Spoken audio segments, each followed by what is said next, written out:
Let's look back at times when your life was being shaped. You may have come across many personalities who have inspired you. Please tell us who inspires you. I've had many inspirations.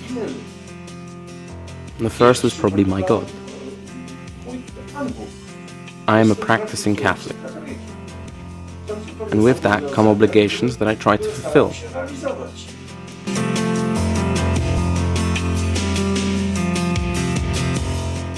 Mr. President, you have achieved so much in your lifetime. What is your proudest achievement? I'm still waiting on my proudest achievement. Up until now, I'm demolishing the mess of the previous broken system in Poland. Now, I would like to rebuild and replace this very system. What is the one thing you would like to improve? If I were able to change anything, I would like to be 20 now and not 74.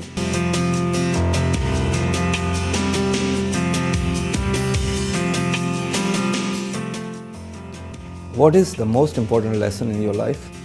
Each period of life has its own rules, but in general, people tend to want to do things that they shouldn't at that point in their lives. They're 10 years old and they want to watch R-rated films. They're young but pretend to be old, smoking cigarettes and other things. And then later, when they are old, they dress differently to act younger than they are. I try to adjust to my age, and not to do this.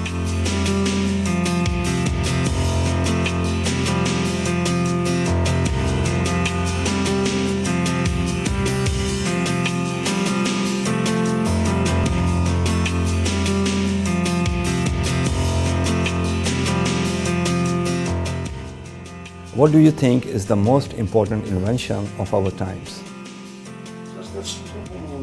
There are many great inventions, but I suppose the greatest inventions are the ones we've introduced into our homes: televisions, computers, and mobile phones. These inventions motivated us to further develop.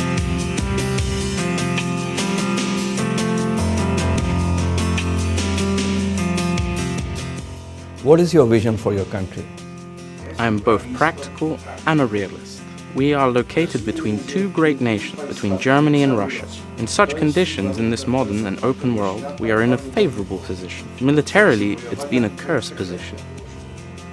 These two great cultures were constantly clashing with each other and going through Poland to do it. But in 50 years' time, we will be taking advantage of the position God has given us. He gave us 3 months of summer, so we shouldn't rely on it.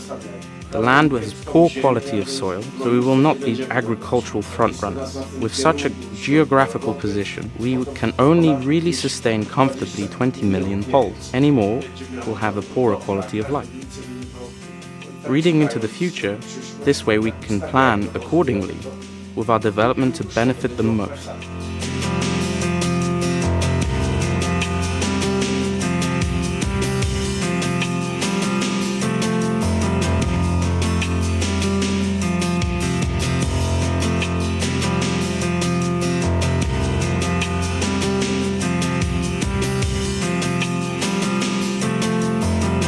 What is your message to mankind?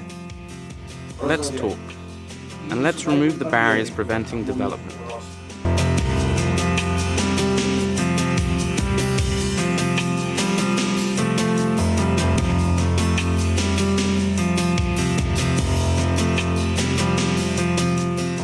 I think everyone has a favorite and inspiring leader. Who's your favorite leader? I have always wondered, who is the greatest leader, the chess master or the boxing champion? I know many masters, but in different fields, but not one favorite. I am interested in the multi-discipline.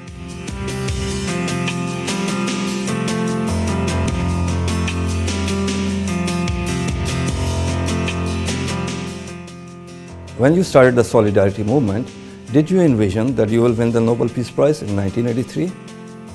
I didn't work for any sort of recognition. If I had any such aspirations, I would have been better prepared. I would have learnt various languages. I was raised in a simple household, and I have always wondered what my responsibilities were.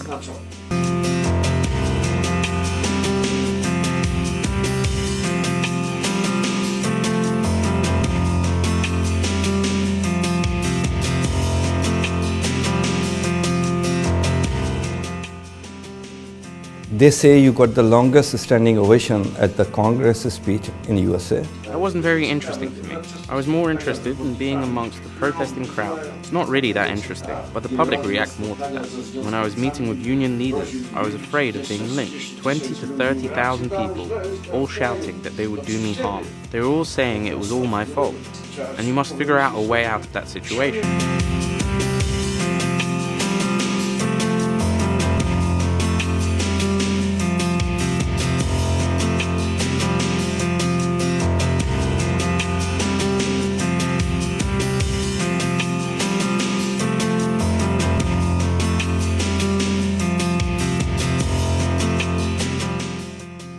Your life story is like an amazing book. Are you planning to write a book? Nowadays, there are more people writing than reading, so I don't see the point. I have already written a couple books. They aren't selling very well. Sensational stories, crime stories, and romances sell better. If I wrote such a book, I'd be too ashamed to leave my home.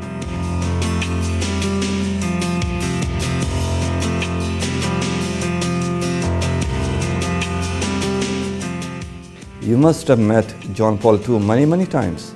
I have met him many times, perhaps even too many times, because there were others more deserving and needed to see him more than I.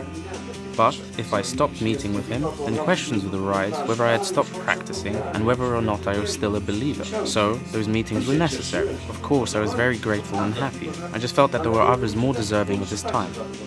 You can say there were many reasons. We were approaching the second millennium of the Christian faith. The world was stagnant. No one believed that communism would ever end. We kept praying, and at the end of the 20th century, God gave us a Polish Pope. And he helped us overcome. But let's not exaggerate. Communism was based on a simple philosophy. It prevented society from organizing itself. We were told that we can't see that we are watched over by 200,000 Soviet troops, and that we are bordered by around another 1 million Soviet soldiers. We had no chance. The nation despaired, and the world collapsed. The election of the Pope enabled us, and his pilgrimage to Poland mobilized us to pray, not to revolution. The entire nation organized itself to meet with him all over the country. We mobilized ourselves. The opposition took over these rallies. The Pope later would go to Cuba, more experienced, and try to do the very same thing, but it didn't work out, and that was because the opposition was not able to lead. Communism probably would have lasted longer and would have ended in bloodshed. Thanks to the Pope, he accelerated this and enabled it to end without violence. For a person of faith, it's a lot easier to accept this than that for an atheist. No one believed that this would work.